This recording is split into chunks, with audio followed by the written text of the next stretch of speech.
भक्ति सुनी है जा। अब भारी भारी महफिल में बजावे वाला भक्ति, भारी भारी ऑर्केस्ट्रा थिएटर में बजावे वाला।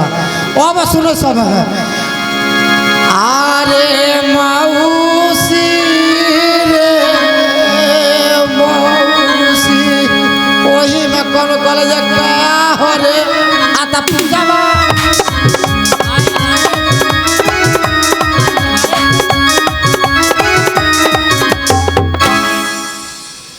में करो कहता आ मन भरू है कि ना, तब कहता ना रे ना। ऐसा ऐसा भक्ति एक बार चलता हो तो सुबह लोग सब रवा सब सुनो। ए भैया ब्याह से सब कहले बा रवा सब सुने ले हो कब भरत जी के गीत अपना जमाना में सुनो खब शारदा सिन्हा के गीत आज भी बजा दिया जाता, बुढ़वा लोग से उठ के खड़ा हो जाए। जो हमने के जमाना के गीत आवाज बाज रहा बा, आज सुने का चाहिए। ए भैया ये है बारा भक्ति चल बा भरत जी गले बनी जे यमवा के डलिया पर बोले कोयलिया मनवा झूम झूम जाला। शारदा सिन्हा जी गले बड़ी जे पनिया के जहाज से पलटनिया बन के यहाँ पिया लहले हो हमार सिंदूरा बंगाल से कि टिकुला बंगाल से आज भी बजाई तो नया बा। मगर ये बड़ा नवका की दाइल बा जैसा हवा बहल ना उधिया के चल गई वैसा बड़ा भक्ति आ गई बा। आ थोड़ी में पानी तोहरा अरे ओरे लागी हो तो जानी हो जमानी तोहरा ओढ़े लागी हो आ दूर तोरा मुंह मरल तब जवानी चढ़ी। ये लोग रखे सियान हो गइल बा बाबू केहू सियान हो गइल बा।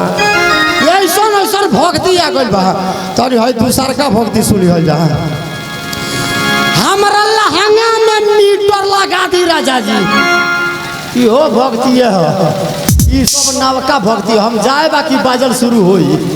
हमारी लहंगा में मीटर लगा दी राजा जी। अब बताई ये कौन जमाना होता जब लहंगा में मीटर लगे वाला बा। ए भैया हम देखले मानी कोनो दुकान में मीटर लगेला, मीटर लगेला, कोनो पोल पर मीटर लगेला। अब कौन जमाना आवे वाला बा ए भैया जब लहंगा में मीटर लगता। लहंगा में मीटर लग जात होके त नवका लोग त बात नहीं कहो। 2-4 आदमी पुरानिया सब बैठल बा वो सब के धोती में ट्रांसफार्मर और ई कोनो बात नहीं का हो चिपा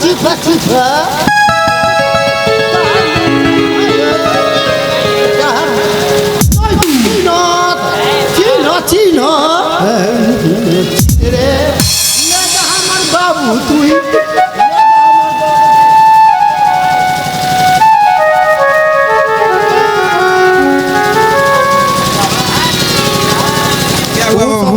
सब रउआ कहब हम नहीं कहब। कोनो हित के सार लगी का हाँ यहाँ का कहनियो हम बात नहीं कहनियो हम ई कुल बात काहे के कह जाई। ए भैया ई तीसर का भक्ति रहल चौथ का भक्ति सुन है जा। आइन हितई में वो 4 दिन खातिर बाकी हल्फा मचा के कोई आ पूरा टोला हिला के कोई आ कुछ लोग का चूना लगा के ए भैया अब बताई रहो सब हितई में 4 दिन खातिर आइले रहे तब पूरा हल्फा मचौले रहे आ पूरा टोला हिलौले रहे आ कुछ लोग के चूना लगौले रहे और जहाँ तक पैदा भइल तहाँ तक भूकंप आवत हो। ऐसा रउआ सबके भक्ति सुने के मिली। ए भैया पहले लोग यात्रा बना के जात रहल हो तो पंडित जी सब पतरा दिखाई कही ए पंडित जी अरे अपन पतरा खोली तरी यात्रा देखी हमरा बाबू के बहरा जाए के बा, हमरा बाबू के बहरा जाए के बा। जो अगर पंडित जी कह जानी जे सुबह ही निकल जाइ है चाहे 12 बजे रातिए के निकल जाइ तब ओबरा निधियो ना लगी। वो पंडित के काला पर रातिए खने निकल के जाए के पड़ी कहाँ से जो यात्रा देख ले बनी आए है बड़ा यात्रा या पतरा कुछ नहीं है। ए भैया रब सब बहरा जाए आ चाहे केहू नहीं यात्रा पत्र जंत्र कहे नहीं लोग देखो हाँ हाँ ये बात के समझ लो। हाँ हाँ असल की बात मालूम हो गई बा। हाँ हाँ बाबा साहब के हर बतिया लोग के याद हो गई बा। यही से लोग यात्रा में नहीं दिखाओ। ए भैया यात्रा तो अपने से बना बताओ सब ये से जे ये सब बड़े बड़े अच्छा एगो बात बताओ बाबू ज्ञान सब दे देले बा। अच्छा कह लो बड़े बड़े प्यास सब ज्ञान दे देले बा। बहुत सब पर वचन सुना बा भैया बा कुछ कोई के सबके ज्ञान मिल बा। ए भैया ये बड़ा जोगर बाहर भीतर जोगर केहू जाता दिल्ली बम्बई त जानता नहीं व्यवस्था पहले यात्रा के वो तरह रहल जब माई बाप के गोड़ लगे जाई देवता देवी के गोड़ लगे एक लोटा पानी गिरा के जाई आए है बड़ा कालपना जी जोगर बहरा जाता रहे केहू मर्द मानुस तो कालपना जी घरवा में से निकल के का कहता है आ दुवरिया पर खड़ा होके हां आ धीरे से घूंघटवा तान के हां हां आई देखब सब है आ का कहता है आ जब एगो गोड़ बहरा अच्छा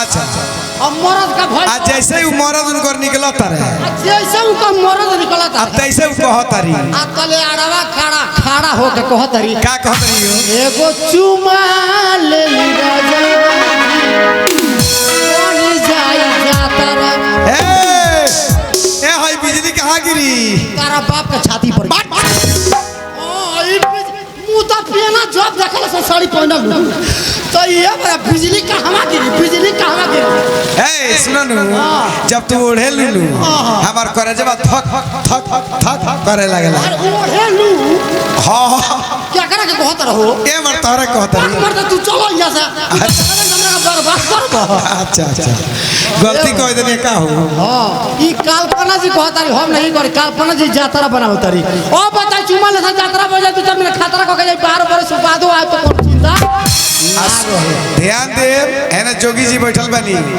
अब सरंगी पर अब रहताई आ जल्दी भागी ना तो रहू के रहताई अच्छा वो स्वर धले बनी भागा हां ध्यान दी तनी हाई लाइट भक्ति सुनी हो जा जे चलल ना जाता कि घोड़े ला पटाता दौड़त होता ताजा जी आ वही रे जगह या दाता काट नहीं राजा जी मगर वही जगह या दू जना जोधपुर जेल में धराई वाले वो बड़का भक्त हलो बड़का मोठिया के राम रहीम आया राम बाबू ये बड़का भक्त हलो मोठिया के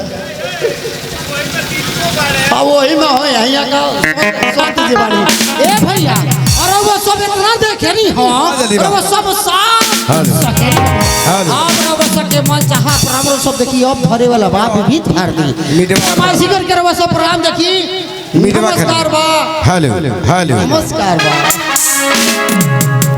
मोहब्बत के